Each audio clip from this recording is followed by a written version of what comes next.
Om Namo Bhagavate Vasudevaya. Om Namo Bhagavate Vasudevaya. Namo Om Vishnupadaya Krishna Krishnaya Bhutale Srimate Bhaktivedanta Swami Nidhi Namine Namaste Saraswati Devi Gauravani Pracharine Nirvishesha Shunyavadi Paschatya Satarine Jai Sri Krishna Chaitanya Prabhu Nityananda Shri Advaita Gadadhar Srivasadi Gauru Bhaktananda Hare Krishna, Krishna Krishna, Hare Hare, Hare Rama, Rama Rama, Hare Hare, Mukham Karoti Vachanam, Pangum Nangate Girim, Yat Krupam Tamaham Vande, Sri Guru Dinatarini.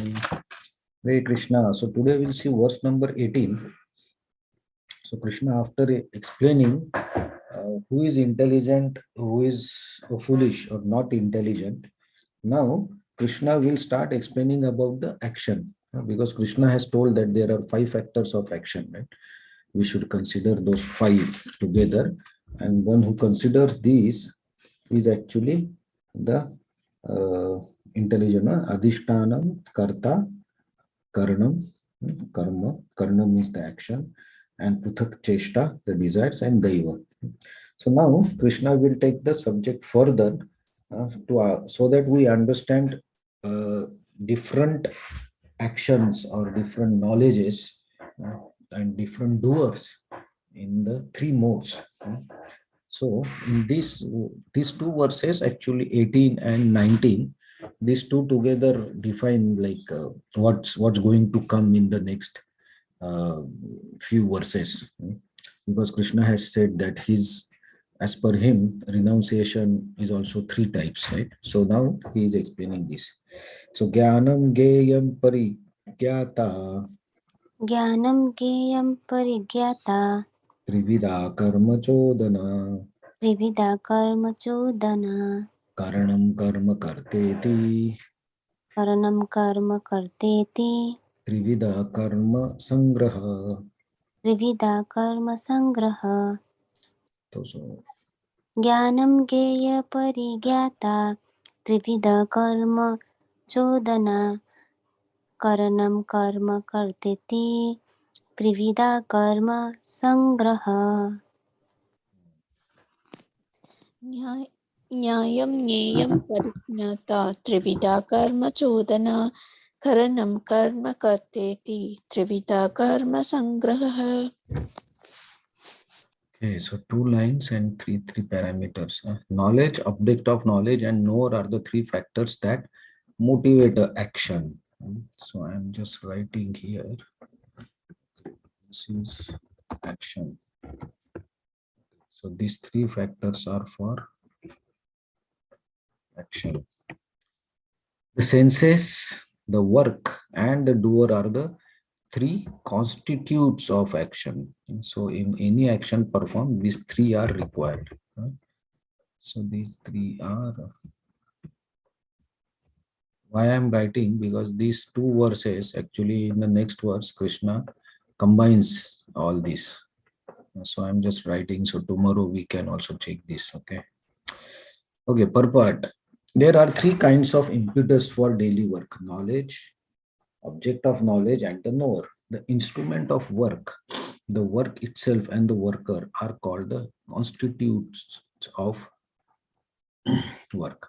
Any work done by any human being has these elements. Before one act, there is some impetus, which is called inspiration. Any solution arrived at before work is actualized in suitable form of work. Then work takes the form of action.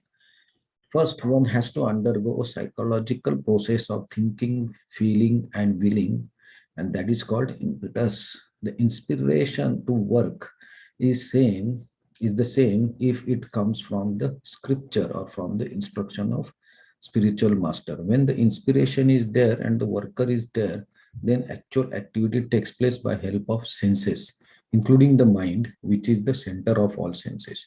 The sum total of all the constituents of activity are called accumulation of work. So this is because Krishna already told, right? I will explain by Sankhya philosophy. So Sankhya philosophy is actually breaking down the things.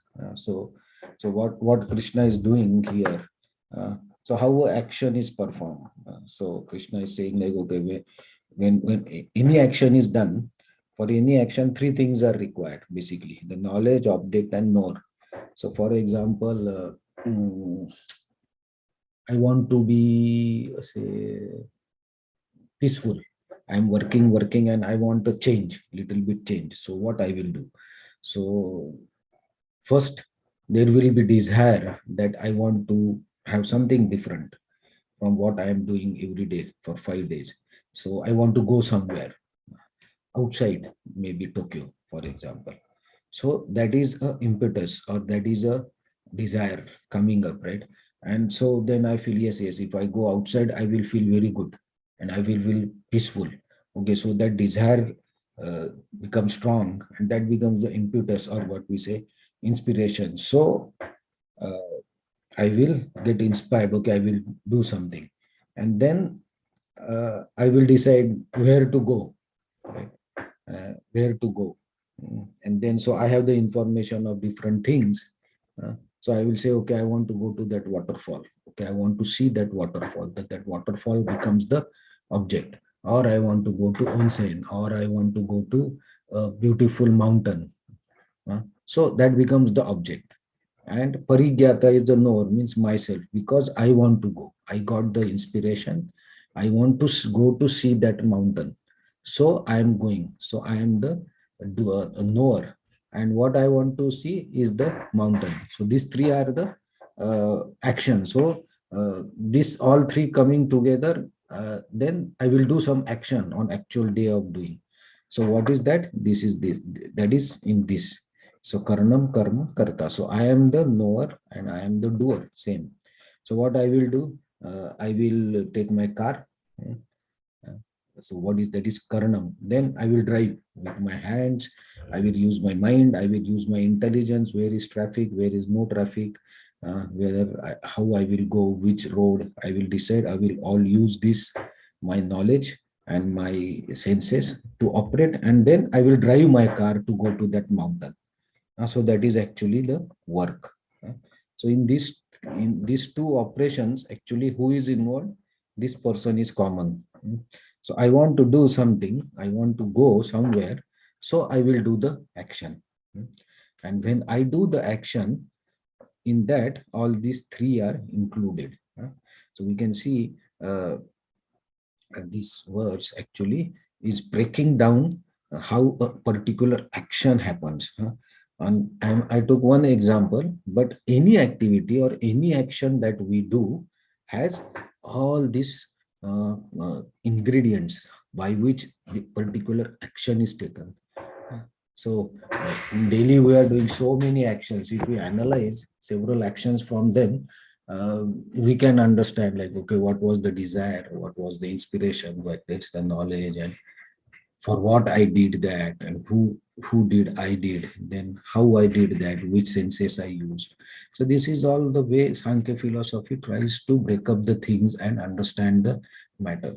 So in very general view, if we see, there is a doer who is doing the action, who has the impetus or who has the inspiration, and he will do the activities using the matter.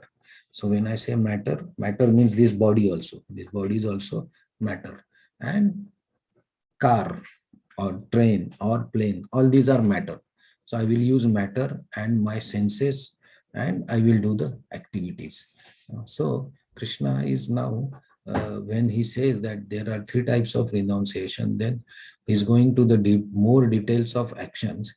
So in these actions also, like if I take I am the knower or I am the doer, so for me also there are three modes in which this activity can be done, in which I will be operating. So Krishna said, I will explain you this, right? So now in the next verse, actually Krishna summarizes these six parameters, right? We have seen these six parameters, three here, and three here. So these six, now Krishna will, in the next verse, he will try to summarize, because there are some common factors like this: knower and doer. This is the same person. Uh, Senses or object, these are the matters. So So that tomorrow we will see, of course, how Krishna combines them together to show us how these actions are performed. But this analysis and afterwards how Krishna explains uh, each ingredient or each constituent of this action in three different ways. That is how the flow of Bhagavad Gita is from now for next 12 verses. After that, Krishna will tell that how this everything, like Krishna told that karma yoga can be offered to Supreme Lord. So similarly, this Sankhya Yoga, Gyan, this also should be offered. So Krishna will take all these discussions because this is summary of 18 chapters. So he has to summarize all the different yogas and take it to the bhakti. So this is the second part that Krishna is doing. So we'll see in the next verse how Krishna takes the flow to explain the three types of activities that happen in this world. Okay, Hare Krishna. Thank you very much. So any comments or anything? Tomorrow we will see how this will further work. Thank you very much. Hare Krishna. See you tomorrow. Thank you very much. Hare Krishna. Hare Krishna. Thank you. Thank you.